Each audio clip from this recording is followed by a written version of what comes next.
Hello, people of God. How have you been? This is my Jacob's Way TV, and I'm Dupi Dupi Singer. This is episode 86. 86. Yes, the guys told me that they always had a pastor amongst them. The pastor will not follow them to rob, but they recognize him as somebody who is like closer to God than them, and they have chosen him to be their pastor. The pastor will stay back home when they have gone to rob. But before they rob, they will kneel down before the pastor, and the pastor will pray for them. Will pray for God's guidance and protection.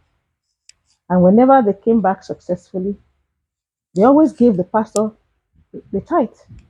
It's funny, but it's true. They paid the pastor, they gave the pastor the tithe. He was not an ordained pastor ordinarily. It wasn't as if it was a church that ordained him. They had made him their pastor. And they will tell him, while we are gone, please pray for us that nothing will happen to us. And they were always faithful enough to bring back the tithe to him. They also told me about how if they decide to go to any church, Timothy and one other person can go and check the church up. They never like to go to a church that is too big. They want to go to a church where they can be recognized, not as arm robbers, but as clean looking people. So when two people go first and they like the church, then they can begin to bring the others. Imagine that Timothy, a church that has like maybe 50 members, suddenly the, the number moves from 50 to 80. And they said that they always knew that most of the pastors were greedy because they will come in and they will start dropping money. If, for example, they all thought they will have told themselves, everybody take 2,000 naira and drop. And at the end of the day, by the time the church will count the money, that's easily 60,000 naira extra. They said soon they will be very friendly with the pastor, but that every greedy pastor will now want to take advantage of them because the pastor will have known that they are bad boys. They might have even known that they were armed robbers. And then the pastor will come and say, next Sunday, when everybody is coming, I want to do a special prayer for you. Bring 10,000 naira. It was not difficult for them to find the 10,000. At the end of the day, from their own side, that would have been 300,000 naira extra for a church service. They won't say anything that time. Except usually, the pastor gets even greedier and he will say the next Sunday, bring 20,000. And they were going to bring the 20,000. That would have been like 600,000. So at one point, they will go to the pastor and they will now be the one that will be detecting the peace in the church. Remember, I told you that even before they came, the Lord had told me I should not take any offering. Till date, under the tree where I pastor, we still do not take offering. The Lord said, do not take offering. He said to me, except you are sure that somebody is working in a good place, and then the person can pay tithes. But I hardly found any. So we do not take offering. So when they came, they told me, Mommy, we are ready to pay offering. And I kept telling them that God says no, I should not take offerings from them.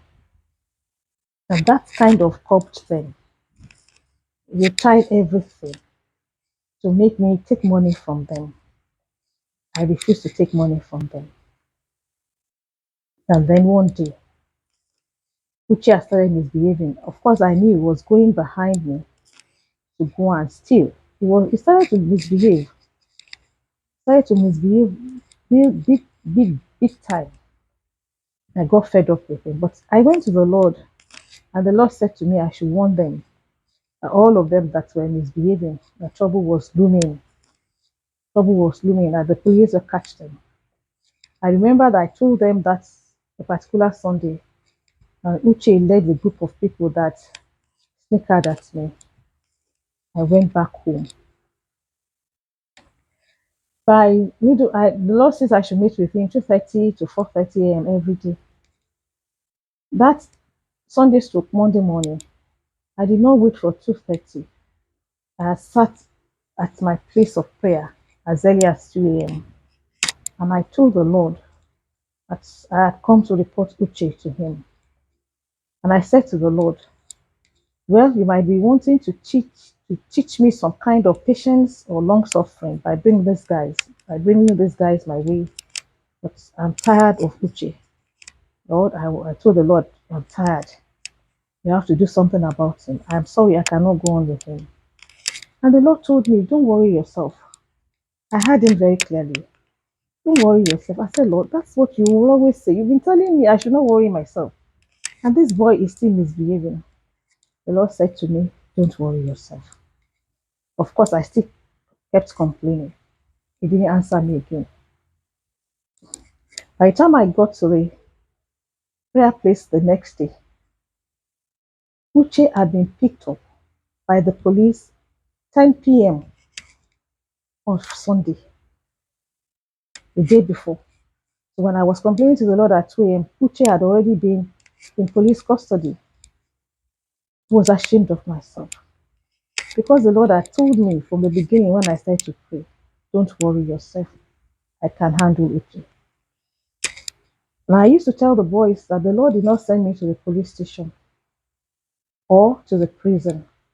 I used to say that it almost became like a national anthem. And I used to say to them, if the police ever asked me any question concerning them, any question concerning them, I will say I knew them to be armed robbers. I've been preaching for them to leave armed robbery. I said I will not cover you. And somehow they believed me. They knew how to do it. So Uche was locked up in Alausa police station. When I heard it, I asked the guys to go and check him. And he told them, please tell mommy not to come here. He was saying, please tell mommy not to come here because mommy will add to my problem. I was glad that he understood that. But what happened? That Sunday, after service, left them in the evening, they had gone to work. Timothy was not there then. I've not talked about how Timothy eventually left. I've not talked about that. I'll talk about it later. So they went to rob. Uche was now the boss of the gang. And after robbing, the other guy said, "Let's share what we have, we have robbed. Let's share our loot."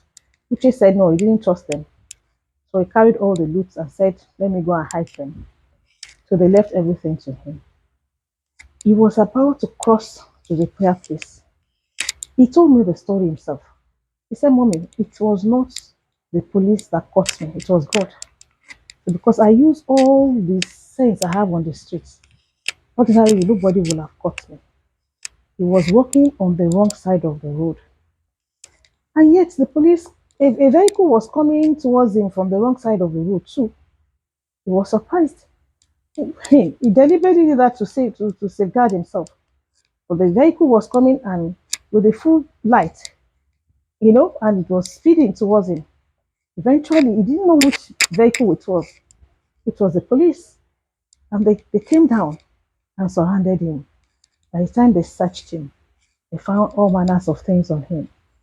They are stolen about 5 telephones, some jewelries, so many other things. And they asked him, where do you live? He said he quickly thought that if he told them he was living at the prayer place, that trouble was going to come to me. And he felt, mommy had warned me enough. I was the one that didn't listen. So he told them that he was living at the shrine. So they said, well, come with us to the shrine. If people recognize you as one of the people that live around there, they will let you go. But if they do not recognize you, they are going to take you into custody. Of course, they went back to the shrine and nobody knew him. So they took him back to the police station and locked him up there. Somehow, I was able to talk to him on the phone while he was in custody. And he told me all the story. He said to me, Mommy, I wish I had listened to you because that Sunday you had warned me. I didn't want to hear. Finally, he told me that he met a man in in where he was locked up in the cell. And the man said he wanted to meet me. It was as if he said to the man, Mommy always warned me. Mommy has the word of the Lord. Mommy always told us what is likely to happen. And the man said, well, if he only had somebody who will lead him like this, he would never have ended up in the police custody. The man actually came, but it doesn't look like it is on the surface. What is going to happen? I will tell you in the next episode. This is my Jacob's Way TV. I'm Dupi Dupi Singer. Please subscribe, hit the notification bell, comment, share, and like. And please stay back to watch the next episode. Thank you for watching. Bye bye.